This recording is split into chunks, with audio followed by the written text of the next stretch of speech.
Hallelujah. Praise the lord. ದೇವರ ಪರಿಶುದ್ಧ ನಾಮಕ್ಕೆ ಸ್ತೋತ್ರವಾಗಲಿ. ಮತ್ತೊಂದು ಆವರ್ತಿ ರಾತ್ರಿ ವೇಳೆಯಲ್ಲಿ ನಮ್ಮನ್ನೆಲ್ಲ ತಗ್ಗಿಸಿಕೊಂಡು ಕರ್ತನ ಕರಗಳಲ್ಲಿ ಒಪ್ಪಿಸಿಕೊಡೋಣ. ಅದಕ್ಕೆ ಒಂದು ವಾಕ್ಯ ಭಾಗವನ್ನು ಇವತ್ತು ತೆಗೆದುಕೊಂಡು ಮುಂದೆ ಹೋಗೋಣ. ಕೊರಿಂಥ ಬರೆದ ಪತ್ರಿಕೆ 1ನೇ ಅಧ್ಯಾಯ,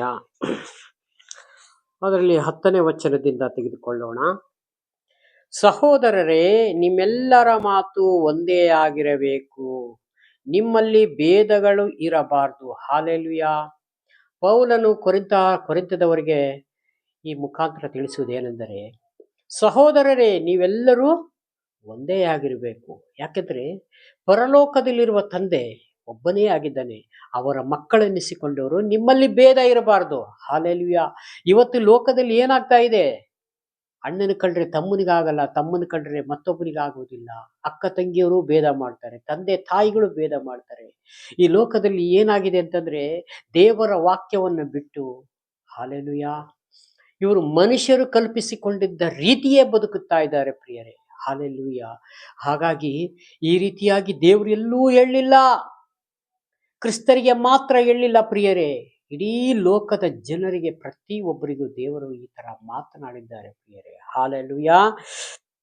ಹಾಗೆ ಒಂದೇ ಆಗಿರಬೇಕು, ಭೇದಗಳಿರಬಾರದು. ನೀವು ಒಂದೇ ಮನಸ್ಸು, ಒಂದೇ ಅಭಿಪ್ರಾಯವುಳ್ಳವರಾಗಿದ್ದು ಹೊಂದಿಕೆಯಿಂದ ಇರಬೇಕು. ಹೆಂಗೆ ಅಂದ್ರೆ, 4-5 ಫ್ಯಾಮಿಲಿ ಒಂದೇ ಮನೆಯಲ್ಲಿ, ಮದುವೆ ಆದ್ರೂ ಸತ ಒಂದೇ ಮನೆಯಲ್ಲಿ ಅನ್ಯೋನ್ಯತೆ, ಪ್ರೀತಿಯನ್ನು ಕಾಣಬೇಕು. ದೇವರ ವಾಕ್ಯವನ್ನು ಧ್ಯಾನಿಸುವಾಗ, ಹಾಲೆಲುಯಾ. ಇಲ್ಲಿ ಏನಾಗಿದೆ ಪ್ರಿಯರೇ? ಗಂಡನಿಗೆ ಕಂಡ್ರೆ ಹೆಂಡತಿ ಆಗುವುದಿಲ್ಲ, ಹೆಂಡತಿ ಕಂಡ್ರೆ ಗಂಡನಿಗೆ ಆಗುವುದಿಲ್ಲ. ಇದೆಲ್ಲ ಎಲ್ಲಿಂದ ಬರ್ತದೆ? ದುರಾತ್ಮನ ಕ್ರಿಯೆಯಿಂದ ಬರ್ತದೆ. ದೇವರ ಮನಸ್ಸು, ದೇವರ ವಾಕ್ಯಕ್ಕೆ ಅನುಗುಣವೇ ಆಗುವುದಿಲ್ಲ, ಮ್ಯಾಚ್ ಆಗುವುದಿಲ್ಲ ಇದು. ಹಾಲೆಲುಯಾ. ಕ್ರಿಸ್ತ ನಂಬಿಕೆಯಲ್ಲಿ ಯಾರು ದೃಢವಾಗಿ ಇಟ್ಟುಕೊಂಡು ತಮ್ಮನ್ನ ತಾವು ಎಚ್ಚರಿಕೆಯಿಂದ ಕಾಪಾಡಿಕೊಳ್ಳುತ್ತಾರೋ, ಜೀವ ಎಂಬ ಜಯಮಾಲೆ ಅವರಿಗೆ ಆಗಿದೆ. ಹಾಲೆಲುಯಾ. ಹಾಗಾಗಿ ನಾವು ಈ ರೀತಿ ಆಗದಂತೆ ಈ ವಾಕ್ಯವನ್ನು ಧ್ಯಾನಿಸುವವರು, ಓದುವಂಥವರು, ತಿಳಿದುಕೊಳ್ಳುವಂಥವರು, ಇಂದಿನಿಂದ ಯೇಸು ಸ್ವಾಮಿ ಹೇಗೆ ಇಲ್ಲಿ ಈ ವಾಕ್ಯದ ಮುಖಾಂತರ ಮಾತನಾಡಿದ್ದಾರೋ ಹಾಗೇ ನಾವು ಬದುಕಬೇಕಾಗಿದೆ ಪ್ರಿಯರೇ. ಹಾಲೆಲುಯಾ. ಎಂಬುದಾಗಿ ನಾನು ನಿಮ್ಮನ್ನು ಕರ್ತನಾದ ಯೇಸು ಕ್ರಿಸ್ತನ ಹೆಸರಿನಲ್ಲಿ ನಿಮ್ಮನ್ನು ಬೇಡಿಕೊಳ್ಳುತ್ತೇನೆ. ಹಾಲೆಲುಯಾ. ಪೌಲನು ಹೇಳ್ತಾನೆ, ಯೇಸು ಕ್ರಿಸ್ತನ ಹೆಸರಿನಲ್ಲಿ ನಿಮ್ಮನ್ನ ಬೇಡಿಕೊಳ್ಳುತ್ತೇನೆ.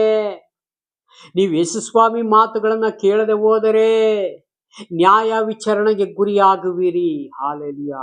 ಇವತ್ತು ನ್ಯಾಯ ವಿಚಾರಣೆ, ಈ ನರಕ ಎಂಬುದು, ಈ ಸ್ವರ್ಗ ಎಂಬುದು ಎಲ್ಲದು ದೇವರು ಈ ಮನುಷ್ಯರಿಗೆ ಮರೆಯಾಗಿದೆ ಪ್ರಿಯರೇ. ಹಾಲೆಲುಯಾ. ಆ ಮರೆಯಾಗಿದ್ದನ್ನ ದೇವರ ಮರೆಯನ್ನ ತೆರೆದು ಇದನ್ನ ಪ್ರಸಂಗದ ಮುಖಾಂತರ ತೋರಿಸ್ತಾ ಇದ್ದಾರೆ. ಮುಂದೆ ನರಕ ಉಂಟು, ಅಗ್ನಿ ಗಂಧಕ ಕೆರೆ ಉಂಟು, ಪರಲೋಕ ಉಂಟು. ಒಳ್ಳೆಯದನ್ನ ಕೆಟ್ಟದನ್ನ ಈ ಭೂಮಿ ಮೇಲೆ ಇಟ್ಟಿದ್ದೇನೆ, ನಿಮಗೆ ಯಾವುದು ಬೇಕೋ ಆಯ್ದುಕೊಳ್ಳಿ ಮಕ್ಕಳೇ. ಹಾಲೆಲುಯಾ. ಇವತ್ತು ನಾವೇನನ್ನ ಆರಿಸ್ಕೊಂಡಿದೀವಿ ಅಂತ ನಮ್ಮನ್ನ ನಾವೇ ಪರೀಕ್ಷಿಸಿ ನೋಡ್ಕೊಳ್ಬೇಕಾಗಿದೆ ಪ್ರಿಯರೇ. ಹಾಲೆಲುಯಾ. ಹಾಗೆ ಮತ್ತೆ ಅದೇ ಅಧ್ಯಾಯದಲ್ಲಿ 1ನೇ ಅಧ್ಯಾಯ 18ನೇ ವಚನ ಹೇಳ್ತದೆ, ಶಿಲುಬೆಯ ವಿಷಯವಾದ ಮಾತು ನಾಶನ ಮಾರ್ಗದಲ್ಲಿರುವವರಿಗೆ ಹುಚ್ಚು ಮಾತಾಗಿದೆ. ಹಾಲೆಲುಯಾ. ದೇವರ ವಾಕ್ಯ ದೇವರನ್ನ ತಿಳಿಯದೇ ಇರುವಂತವರಿಗೆ ನಾಶನ ಮಾರ್ಗದಲ್ಲಿ ಹುಚ್ಚು ಮಾತಾಗಿದೆ. ಹಾಲೆಲುಯಾ. ಇವ್ರು ಯಾರು ಬಂದು ಬೋಧನೆ ಹೇಳ್ತಾರೆ, ಹಾಗಾಗುತ್ತೆ ಹೀಗಾಗುತ್ತೆ ಅಂತ. ಈ 21ನೇ ಶತಮಾನದಲ್ಲಿ, ಇಂಥ ಕಾಲಘಟ್ಟದಲ್ಲಿ, ಇಂಥ ಒಳ್ಳೊಳ್ಳೆ ಟೆಕ್ನಾಲಜಿ ಇರುವಂತ ಕಾಲದಲ್ಲಿ ಹೀಗೆಲ್ಲ ಆದೀತೋ? ಈ ಮನುಷ್ಯ ಸುಳ್ಳು ಹೇಳ್ತಾ ಇದ್ದಾನೆ ಅಂತ. ದೇವರ ವಾಕ್ಯವನ್ನ ದೇವರೇ ನಮಗೆ ತೋರಿಸಿಕೊಟ್ಟಿದ್ದಾರೆ ಪ್ರಿಯರೇ. ಇದು ಯಾವುದು ಸುಳ್ಳಿರುವುದಿಲ್ಲ. ಆಕಾಶ ಭೂಮಿ ಅಳೆದು ಹೋಗ್ಬೋದು, ನನ್ನ ಮಾತು ಎಂದು ಅಳಿಯುವುದೇ ಇಲ್ಲ. ಇದು ಸೇನಾಧೀಶ್ವರನಾದ ಯೆಹೋವನ ನುಡಿಯಾಗಿದೆ ಅಂತ ಸ್ವಾಮಿ ಹೇಳಿಕೊಳ್ತಾ ಇದ್ದಾರೆ. ಹಾಲೆಲುಯಾ. ಇವತ್ತು ನನ್ನ ಮಾತಿಗೆ ಕಿವಿಗೊಟ್ಟರೆ ನೀವೆಷ್ಟೋ ಒಳ್ಳೆಯದು ಎಂಬುದಾಗಿ ವಾಕ್ಯದಲ್ಲಿ ನಮಗೆ ಸ್ವಾಮಿ ಮಾತನಾಡಿದ್ದಾರೆ. ಹಾಗಾಗಿ ನಾಶನದ ಮಾರ್ಗದಲ್ಲಿ ಇರುವವರಿಗೆ ಹುಚ್ಚು ಮಾತಾಗಿದೆ, ರಕ್ಷಣೆ ಮಾರ್ಗದಲ್ಲಿ ಇರುವ ನಮಗಾದರೂ ದೇವರ ಶಕ್ತಿಯಾಗಿದೆ. ಹಾಲೆಲುಯಾ. ನೋಡಿ, ರಕ್ಷಣೆ ಮಾರ್ಗದಲ್ಲಿ ಬಂದವರಿಗೆ ದೇವರೇ ಶಕ್ತಿಯಾಗಿದ್ದಾರೆ, ದೇವರೇ ಮಾರ್ಗ ಆಗಿದ್ದಾರೆ. ಎಲ್ಲ ಕಾರ್ಯಗಳಲ್ಲೂ ದೇವರು ಬಿಡುಗಡೆ ಮಾಡಲಿಕ್ಕಿದ್ದಾರೆ. ಸುಖದಲ್ಲಿಯೂ ದುಃಖದಲ್ಲಿಯೂ ಸಂಕಟದಲ್ಲಿಯೂ ಎಲ್ಲದರಲ್ಲೂ ದೇವರು ನಮ್ಮ ಜೊತೆಗೆ ಸಂಗಡ ಇರುತ್ತಾರೆ. ಅದಕ್ಕೆ ನಾವು ನಮ್ಮ ಮುಂದೆ ನಮ್ಮ ಒಳಗೆ ದೇವರಾತ್ಮನ ಇಟ್ಟುಕೊಂಡೇ ನಾವು ಬದುಕಬೇಕು ಪ್ರಿಯರೇ. ದೇವರಾತ್ಮನು ಇಲ್ಲದೆ ನಾವು ಯಾವ ಕೆಲಸವನ್ನು ನಡೆಸಬಾರದು. ಹಾಲೆಲೂಯಾ. ದೇವರಾತ್ಮನನ್ನ ದುಃಖಿಸಬಾರದು. ನಮ್ಮ ಒಳಗೆ ಬಾ ಸ್ವಾಮಿ, ನನ್ನ ಒಳಗೆ ಸ್ವಾಮಿನಿ ಆಳ್ವಿಕೆ ಮಾಡು, ನೀವು ತೋರಿಸಿದ ಮಾರ್ಗದಲ್ಲೇ ನಾನು ನಡೀತೇನೆ, ನನ್ನ ಬಾಯಿಂದ ಒಂದು ಕೆಟ್ಟ ಶಬ್ದ ಬರಬಾರ್ದು ಸ್ವಾಮಿ. ಹಾಲೆಲೂಯಾ. ಯಾರಾದರೂ ಕೆಟ್ಟ ಶಬ್ದಗಳು ಕೆಟ್ಟ ಮಾತುಗಳನ್ನ ಆಡಿದ ತಕ್ಷಣ ದೇವರಾತ್ಮನ ಅವರು ಬಿಟ್ಟು ಹೊರಡೆ ಹೊರಟುಬಿಡ್ತಾರೆ. Hallelujah.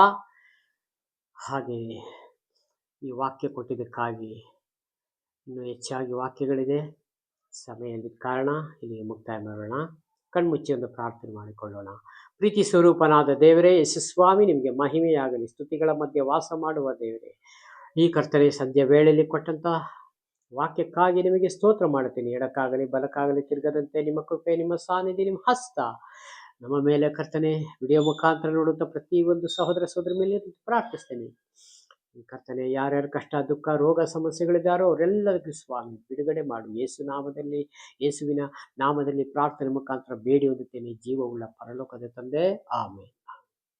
God bless you. Praise God. ದೇವರೆಲ್ಲರನ್ನೂ ಆಶೀರ್ವದಿಸಲಿ. ಆಮೇಲೆ.